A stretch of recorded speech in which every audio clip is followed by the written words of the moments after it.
Hola a todos, esta parte va a ser un poco Spanglish. El directo será en inglés, pero después lo tendréis en mi canal traducido al español. No habrá spoilers de Chain of Gold de Cadena de Oro, así que nada. Hi! Oh, sorry, I didn't know why you couldn't enter the first time. Oh, oh God, I love your crown. It looks beautiful.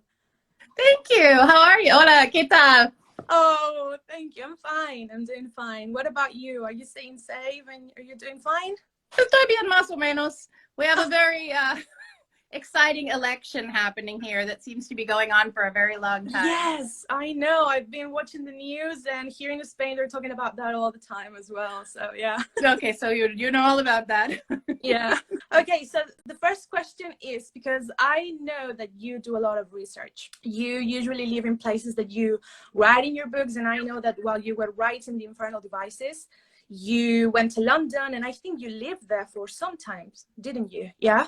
So I was thinking, what did you investigate for Chain of Gold? Did you visit any places to write the book? Yeah, I did. I lived in London when I was working on Infernal Devices, and I lived there again a few years ago when I first came up with the idea for The Last Hours and was first researching it. So I had already done a lot of the research to figure out sort of where everyone lives. You know, most of the characters have, you know, houses with distinct addresses that are real places you can visit in London. You know, I went back, oh gosh, it feels so long ago, you know, everything before this year feels like 10 years ago, but 18. And I spent 2 months there in both the countryside and then also in London, visiting the places that I was setting certain scenes. So went to Highgate Cemetery, went to Grosvenor Square, back to Fleet Street in the area around the Institute, took a lot of pictures, sort of timed walking around London so that you get a sense of how long it takes for the characters to get from one place to another. I mean, I really love London. It's one of my favorite places. So it's really fun research, and I definitely enjoyed doing it. Yeah, it's great. I've been there only once, and I visited some Infernal Devices places. You know, I went to Blackfriars Bridge, and it was beautiful. I was like, my friend was like, "Are you okay, Gloria?" And I'm like, just give me a moment. It was I always go there. Whenever I go to London, I go to Blackfriars Bridge, and I'd sit there for a while. And it's funny, it's changed so much, you know, even in the past 12 years. It's, you know, they put in a new railway station, and the view is different. And I just feel like it's okay, you know, I'm just witnessing the changes in London, like Jem and Tessa. Yeah, I think that it surprised me because I thought, okay, I'm gonna have an amazing view like Tessa and Jem did in the book. And I was like, now what is this? It's so, I mean, it was so cloudy and rainy, and the Tamises were so gray, and I was like, okay, never mind, I'm here. They were here at some point, so I'm fine with it. You are a writer, but you're a reader as well.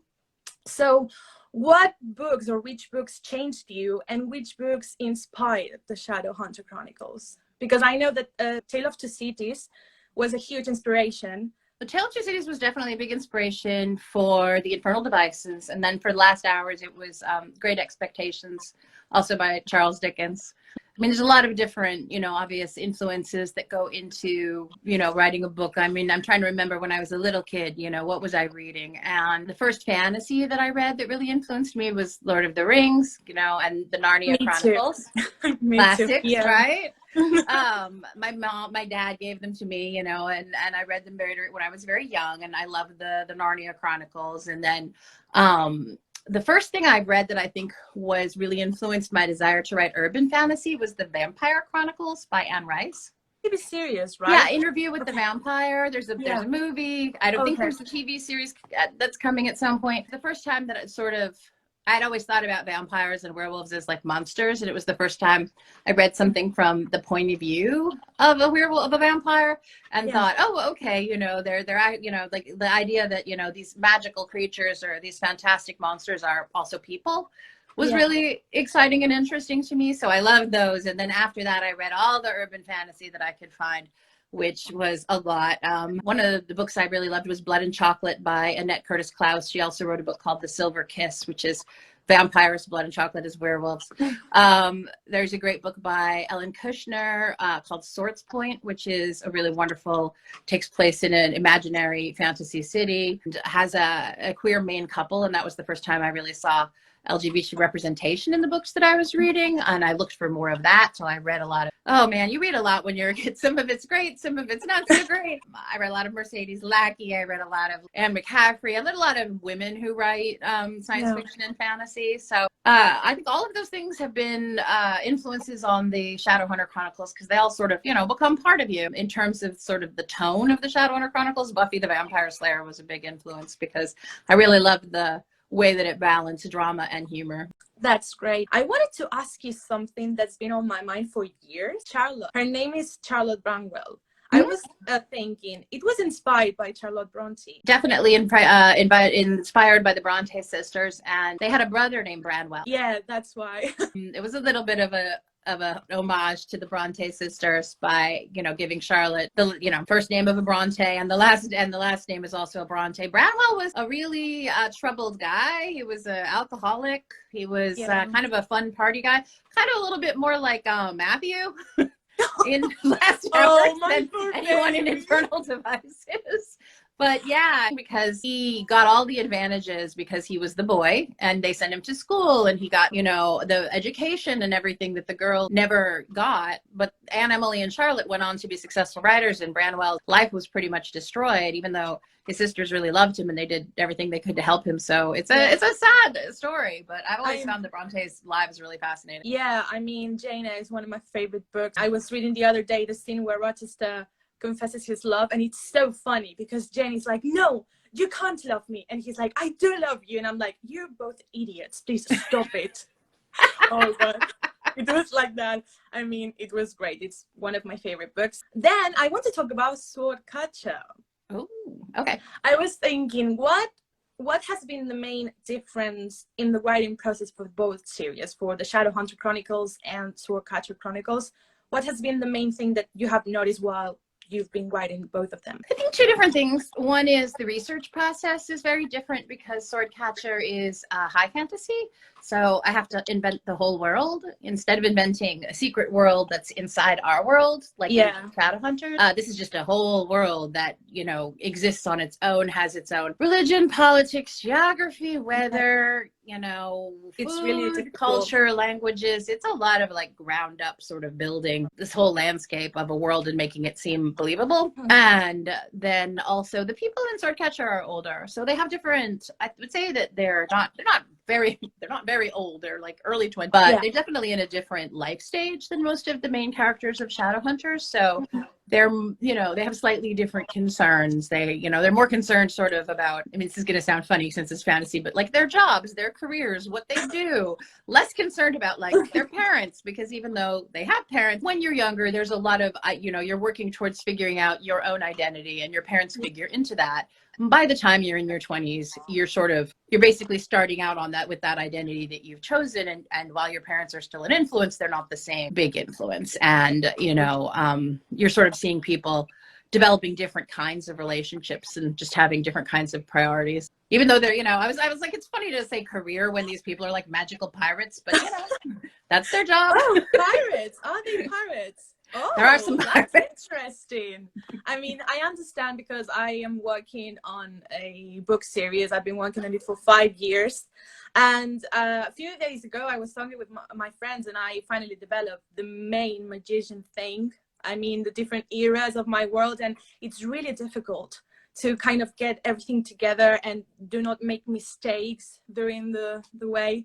But yeah, so I think it's really interesting. So Katja, I think it's going to be really nice. I hope so. I'm excited about working on it, and it's been fun creating a new world. And you know, one of the fun things, and I'm sure you've experienced this, is you just get to bring in things you're interested in. For me, I have the fascination with the history of the Silk Roads and the idea of trade. And so this is a story about a city that's in the like one end of this massive road that runs through a whole continent where all this trade, you know, comes through. And then they're also on the ocean. So all of the maritime trade and all of the overland trade comes into this city. And so the whole city is structured around the idea of like wealth, money, trading goods. There are 12 like charter families, and each family has a charter for a different kind of good, like silk or dyes or horses or timber.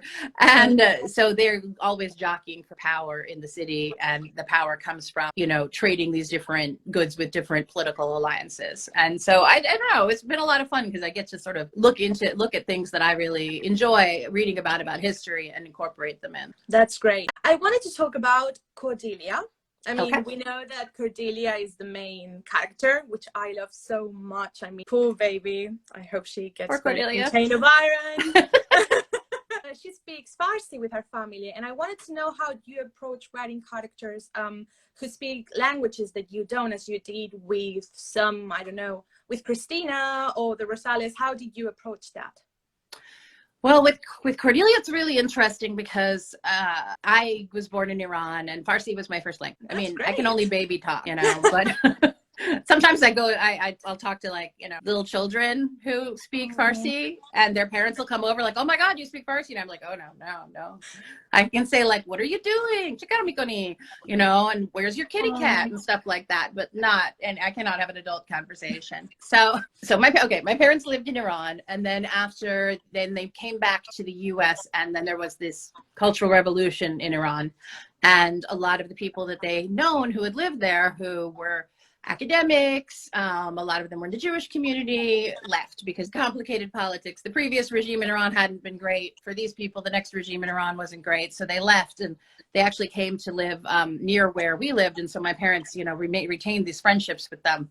And so these are people I grew up with, and their first language is Farsi. So one of the people that I went to was my mother's friend Fariba, who she's known for a long time, and she grew up in Iran, and her first language is Farsi. So she did a lot of the translating of someone that she wanted to bring in who was a little younger than her. Because one of the things I discovered, and this I think is relevant to Christina too, you know, I lived in Mexico while I was writing Lady Midnight. And in terms of figuring out, you know, what things Christina would say and things the other Rosaleses like Diego and Jaime would say, you know, I talked to some Mexican friends, some who had lived in Mexico all of their lives, a couple who had lived in Mexico, then moved to the US. You know, and as you know, for Manuel, who is Spanish, not a very nice guy. I'm sorry, I apologize to Spain. There are many nice Spanish people. Manuel is just not one of them. You know, I came to you to ask because, you know, the difference between Mexican Spanish and the difference between Spanish and Spain is very different. And so, you know, I wanted to get your point of view on the way that Manuel would talk. So yes, I spoke with specifically, you know, Mexican translators to get Christina. But I definitely have heard from some Mexican readers, and they wanted Christina, there are things that they wanted Christina to say, and they feel like the things she says are dated. And I get that, because I think that one of the reasons that I went to also check with someone younger when I was doing the Farsi is that I never thought about age. You know, I never thought, all of the people that I'm asking are my age or older. And so their view on what Mexican slang is going to be a little bit, you know, is not going to be as modern as maybe I would like it to be. So that's definitely on me. That's definitely a mistake I made. And I think it goes to show how careful you have to be, because, you know, even though I was living in Mexico, and even though I was asking people who had, you know, lived in Mexico their whole lives, I specifically asked about, there's a word I can even, not sure I can even pronounce it. It's like "way," it means like dude or friend. And they're like, why doesn't Christina use that word? And I'm like, I actually specifically asked my Mexican translator, you know, what about this word? And they were like, oh, no. That word, nobody uses that word. You don't use that word because like, it'll really date your book. And I was like, oh, okay. And I was like, well, maybe that wasn't completely accurate. Maybe if you're 50 and you live in Mexico, that's not a word you would use. But I have to think about what somebody who's Christina age would say. Oh, I think you did a great job with all the like foreign characters you've been working with. I mean, we're all humans and we can all like make little mistakes, but I think that Christina and the Rosales are a huge part of the Shadowhunter Chronicles now. And I cannot think of the Chronicles without them. So I think you did a great job. And I hope that we get a Spanish character. Who isn't Manuel? I know. I feel like you're very owed a good Spanish character, because, you know, Manuel's kind of an asshole. And we definitely know that, you know, like Gideon studied in Spain and he learned Spanish, and so did Thomas. And so I feel like, you know, obviously there are very many nice Spanish characters who have been friends with these people, so we should meet them at some point. Oh, that's great to know. I'm really excited about that. I mean, one of the things that I love about Chain of Gold, I don't think it's a spoiler. Sorry, that's my cat. She's meowing. Sorry if you hear That's her. our Reginald is like right asleep right over here.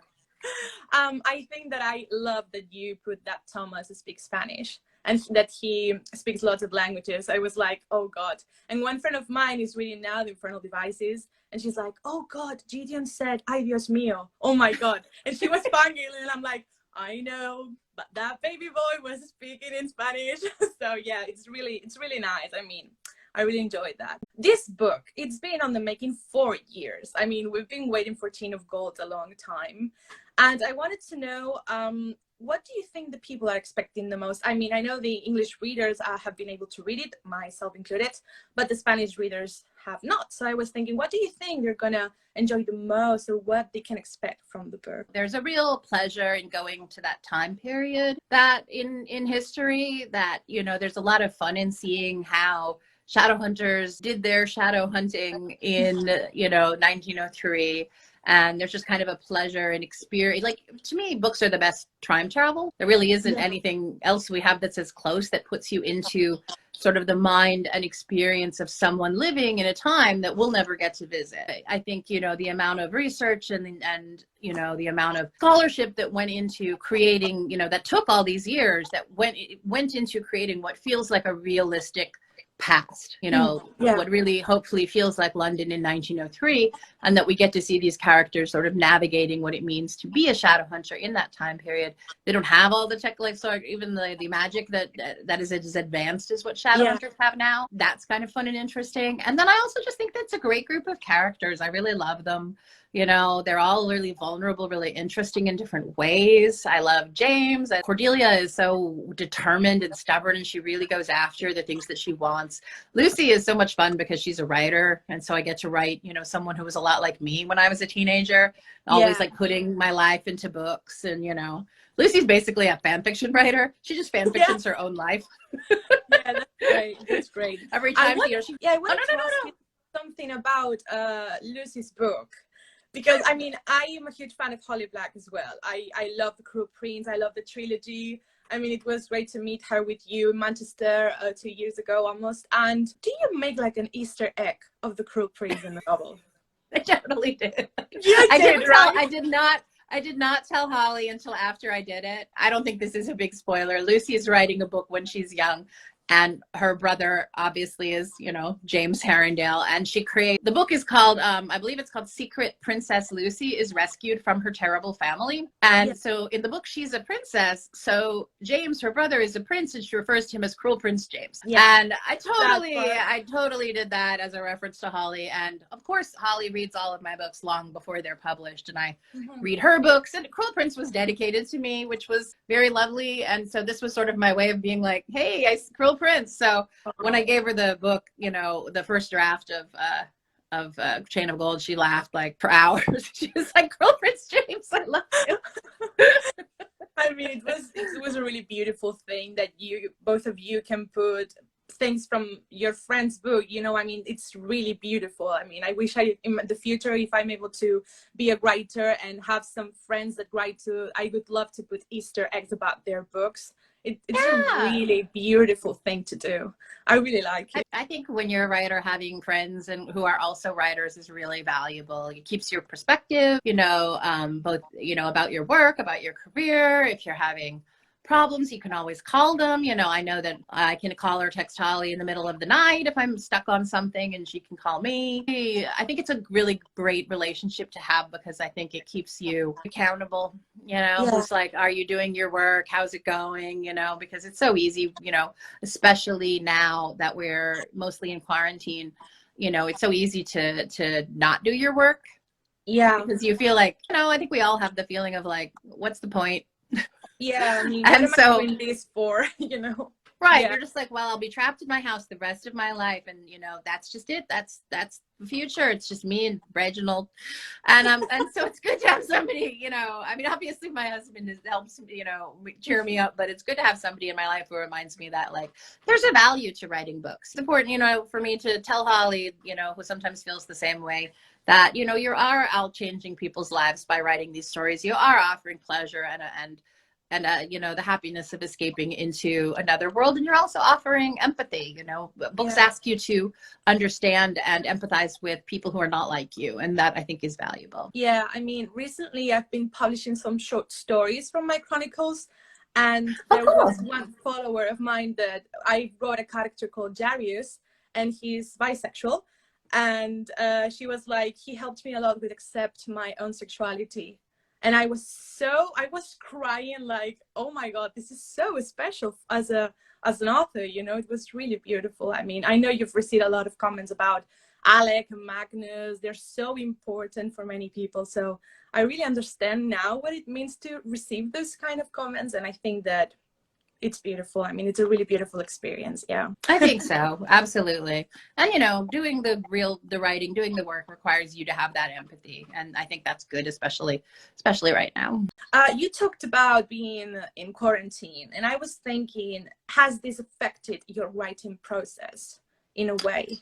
It has definitely made my process a little different. Oh man, I'm used to have a much more sort of collaborative kind of writing. I'm used to writing, you know, in the company of other people, and I'm used to relying on people on a more daily basis. I also have an assistant who's usually with me every day and who I, you know, uses a soundboard, and we still talk on Zoom, but it's definitely required me to do a lot to kind of change the way that I do things. Also, for me, travel was always a big part of my writing. You know, like I said, I wrote Lady Midnight while I was in Mexico. Yeah. You know, I wrote Chain of Gold, the whole beginning of Chain of Gold while I was in London. I, you know, written, you know, usually at the end of the book, I'll put down where I wrote it, just because to me, it's kind of interesting to keep track of, like, where I was traveling and, you know, how I was in some kind of a, you know, different place. And for me, that travel really sort of frees up my imagination. So I've had to think of other ways to do that,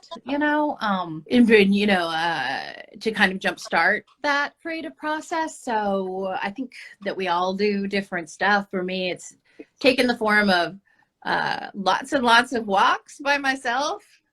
So you know, I'll walk, I'll listen to music, and I'll just kind of try to let my mind go over the story. I used to listen to podcasts, but then all the podcasts were about murder, and I became convinced I would be murdered in the woods, so I stopped doing that. You were getting paranoid. You were listening to the podcast, and you were like, yeah, I was like, God, am I gonna get killed now?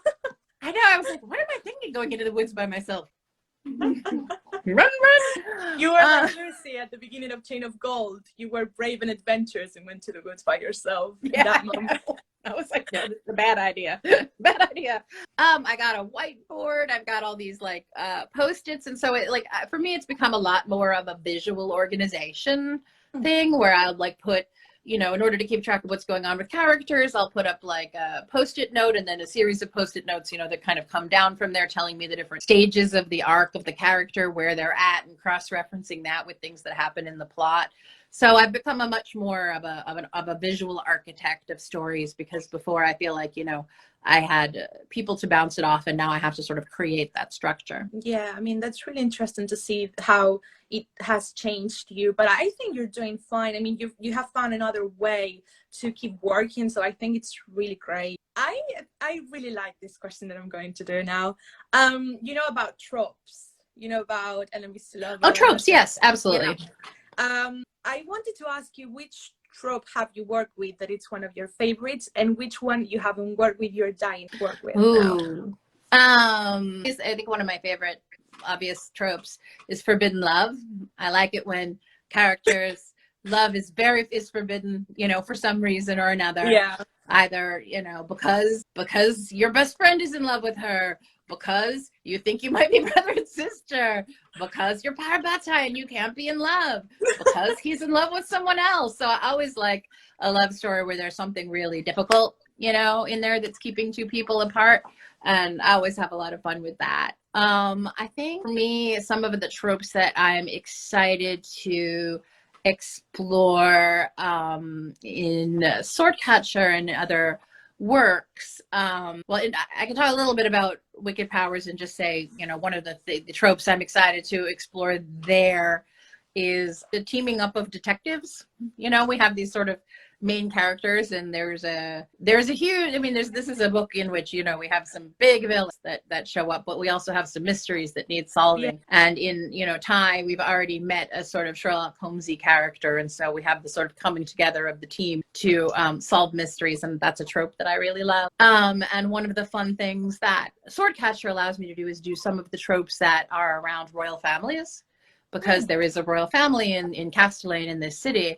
And so I'm able to do kind of the trope of, for one instance, two princes, one's good, one's bad. And that is a trope, and it's kind of a fun trope to do because, you know, you've got these two princes who are heirs to the throne. You know, one of them is a good person, you know, one of them is a bad person, but actually it's not, maybe you're not entirely right about who's who in the beginning, but it's still a really fun trope to play with. And there's also sort of the trope of a destiny, like a prophecy that there will be, you know, this particular, I know, which is a really fun, really like classic trope, and you've got to bring some changes on it, and I definitely do, and I don't want to spoil that, but there's definitely for our main female character, whose name is Lynn, there's a prophecy in her community that like that there's very powerful goddess will return one day and will be, you know, one of the girls from this community, and so that's, you know, that's a prophecy that we have to sort of deal with.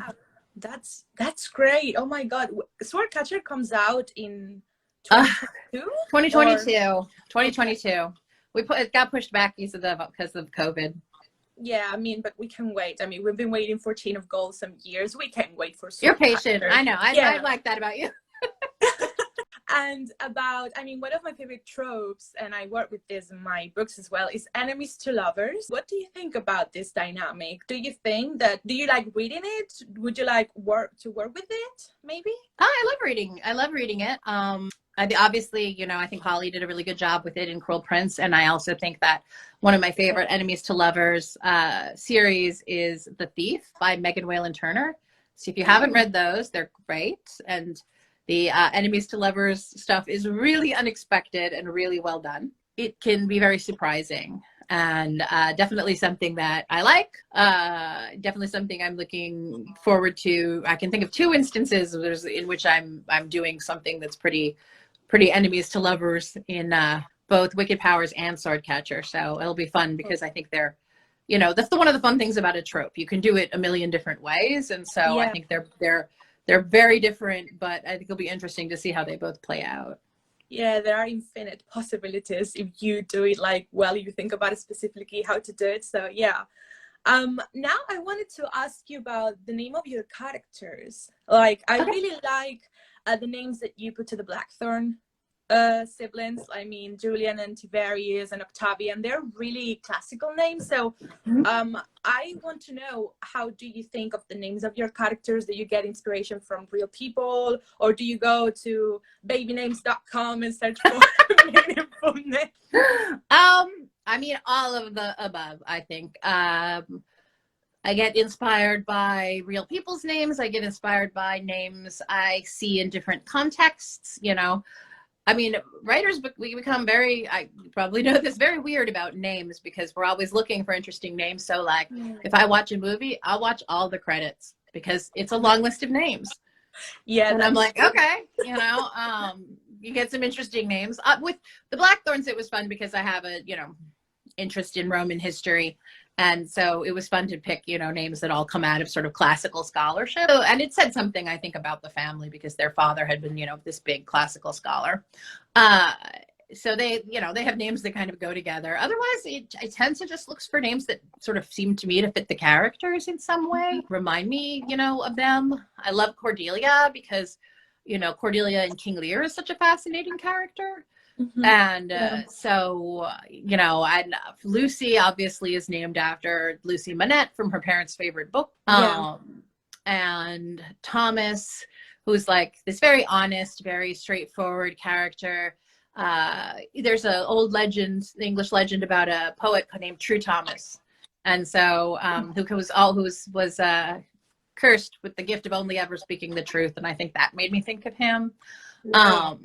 James is a name we see come up over and over in the books. It's kind of a thematic name, you know. Jem's Yeah. name was James. We see that name a lot. And so to me, it says, got a classic Herondale here. I think, you know, it's sort of fun for me, it's a lot of fun picking names. It's one of the kind of fun parts of creating characters, is kind of finding that moment where you hit on a name and you think, yes, that's the right name for that person. And I love Alastair as well. It's really Alastair, really one of my favorite names.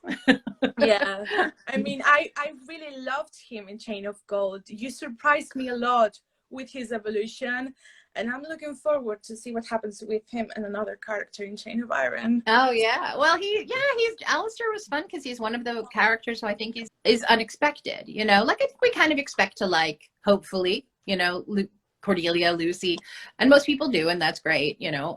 But I think Alastair, a lot of people came in thinking, I hate that guy, you know, and certainly at the beginning of the book, he's not doing himself any favors. I think he's one of the characters that really goes on a journey and changes. Yeah. And I think we are often the most drawn to characters who change a great deal. Yeah, definitely. I mean, I really love how he evolved and the surprising things that came along the way with him. I loved the Paris flashbacks. I mean, I really love those scenes. That was a fun section. Yeah, I've seen you put a song called Paris in the Chain of Iron playlist on Spotify. So I was like, I see what you're doing, Cassie.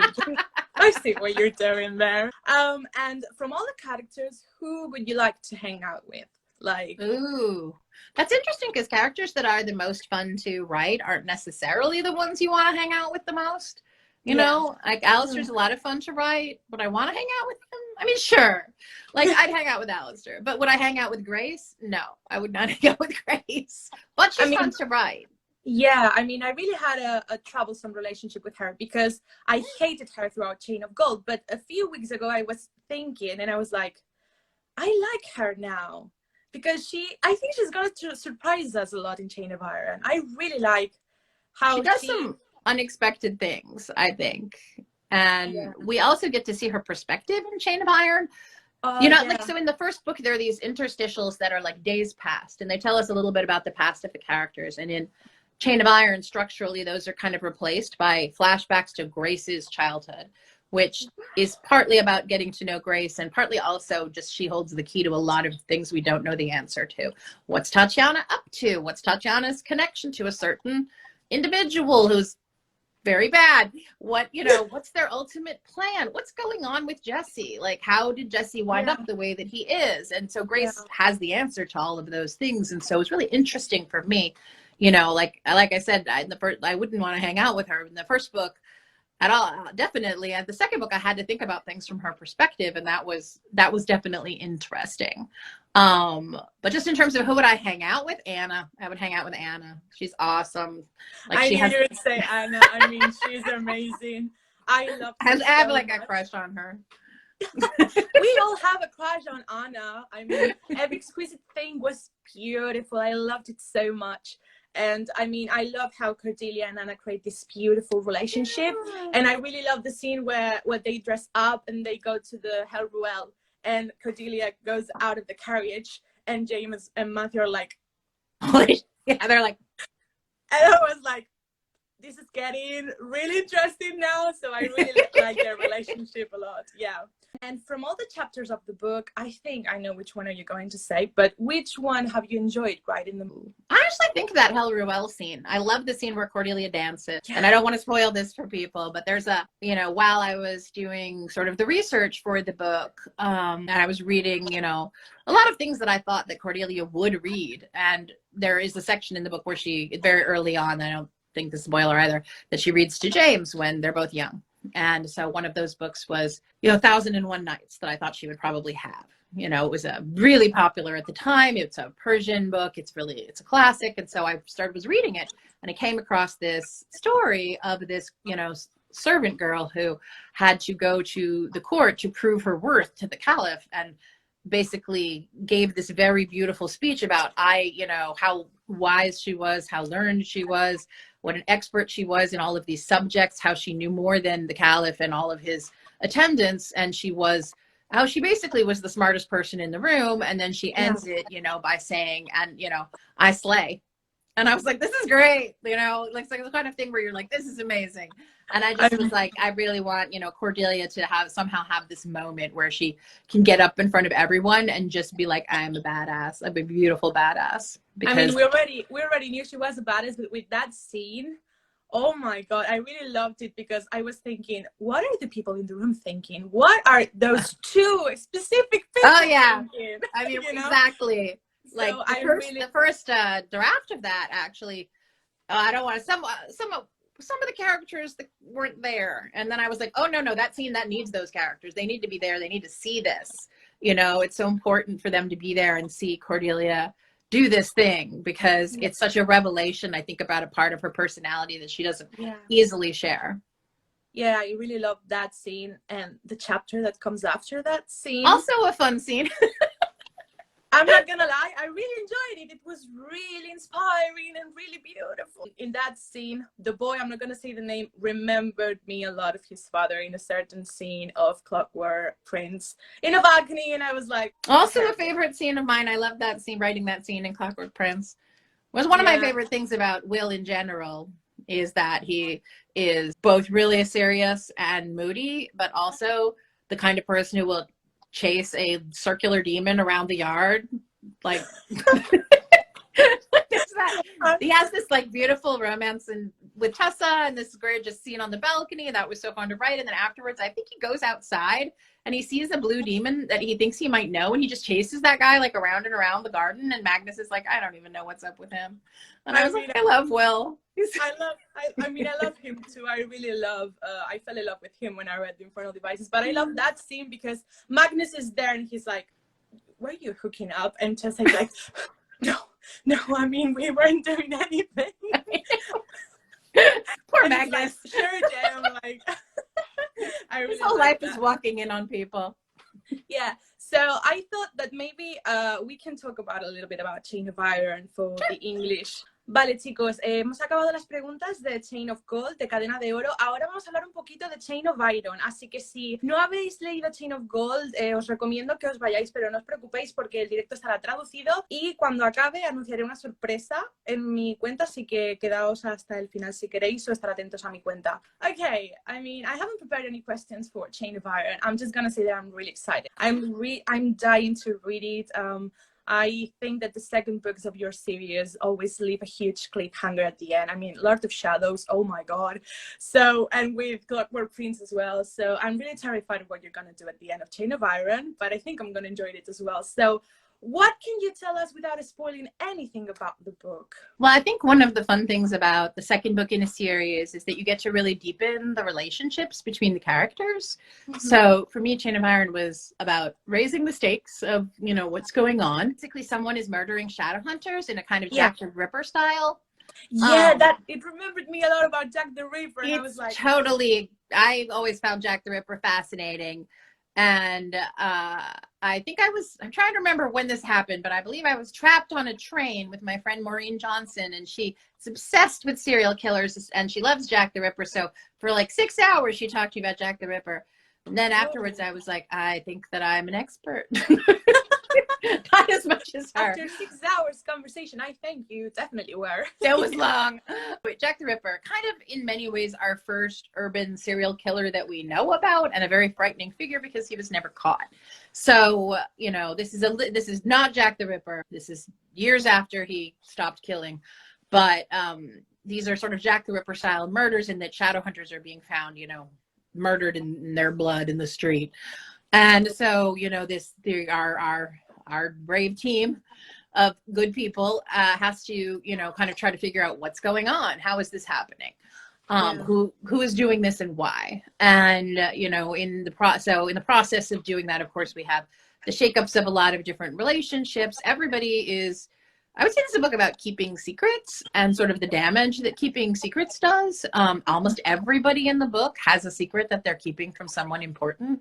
And we see those secrets become more and more and more tense, and more pressure is put on them, and the concealing of what they mean until, you know, at the end, you're going to have that moment where that kind of blows up. I was thinking about, because I did some research for a video for my booktube channel about theories of chain of iron. My followers love those kind of videos, and I enjoy making them. I love theories too, so they're the best. So I was thinking that this book is a lot about secrets, and I think that Lucy is keeping a secret from Cordelia, and Cordelia is keeping a secret from Lucy, and I think that it's going to be really like an important factor for their relationship, and because they haven't become parabatai yet. So I think it's going to be really good to see that. And are we going to see more of Christopher? We do get to know Christopher better. I mean, he's not just all sort of beakers and blowing things up, even though that is very cute.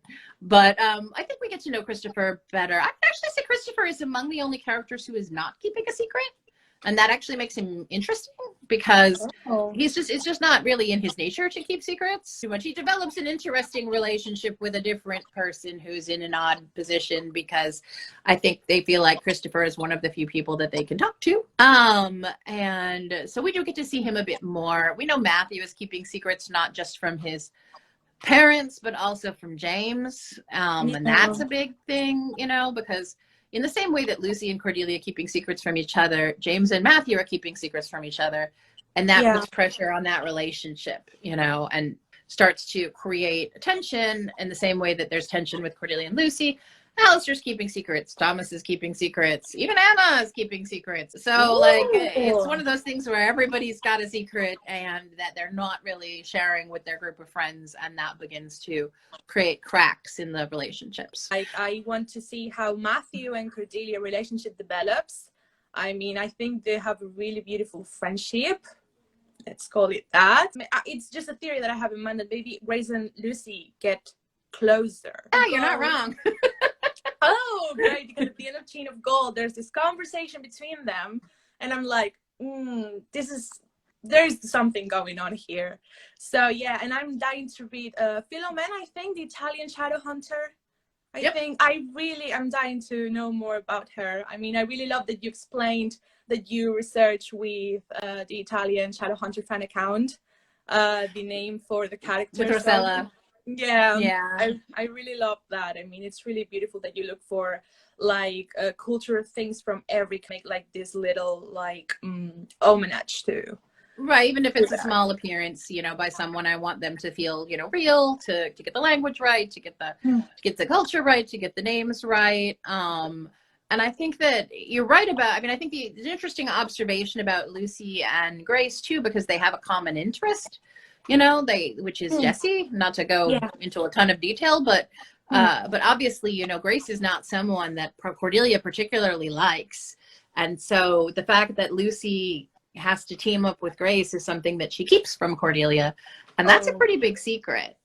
Yeah. You know, I was thinking about that. Like, we know that Cordelia and Grace don't get along really well because of that reason. Because of good reasons. And I was thinking, so if Lucy is going to have these like adventures with Grace, and Cordelia at some moment discovers that, because I'm sure that she will find out at some point. She's a smart girl. That it's going to be a really heartbreaking scene. Why didn't you tell me that? I thought you trusted me. So yeah, can you tell us something about the wicked power?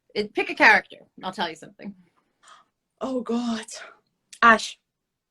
Ooh, Ash is interesting.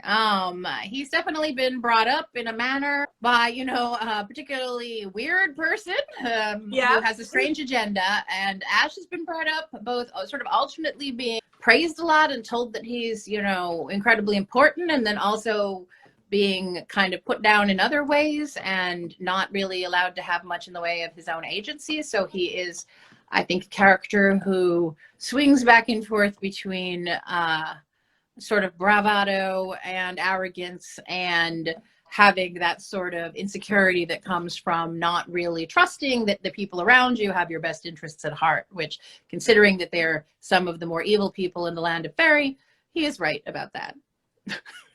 And he's I mean, definitely going to meet and hang out with the rest of our cast, but he's definitely very different from them. Oh, I mean, that's a really great dynamic to see different people coming from different places, and just they have to do something together and see how they see everything in different ways. So I really like that about your books, that you always put together people that are really different, but at some point they just get to know each other and trust each other in a way that it's beautiful. So I really like that. And I mean, it's a wish that I have. I really like to see if there is a scene between Ash and Drusilla. I mean, I love Drew so much. I mean, I love Drew. She's a lot of fun. She definitely grows up to be extremely sassy, very tough. She's very confident. I mean, Ash is definitely somebody who is going to, I think, challenge a lot of her assumptions. But we also know that he has a really interest in Drew. Like she saw him when he was very young. They saw each other, and he kept that picture of her. So we know he's aware of her. So what it's going to mean, for him when he actually meets her in really real life. And, at one point is he even going to tell her that he kind of always knew who she was and he remembers her and all that. So thank you so much for being with me today, Cassie. I really appreciate it. And thank you for inviting me. And I'm so excited that the book is going to come out in Spain. And I was so excited to go to Spain this year. I was coming to the Madrid Book Fair, and, everything happened and I didn't get to go. So I'm hoping that, let's keep our fingers crossed for good vaccine news and, some kind of hopeful return to being able to see each other in person. It was so lovely to see you, and thank you so much for the opportunity. Thank you to you. Have a nice day and please stay safe. Bye. Ok, bye bye. Here. Gracias a todos por estar aquí. Espero que os haya gustado mucho el directo y no os vayáis porque en unos minutos o ya mismo publico la sorpresa en mi Instagram. Muchas gracias.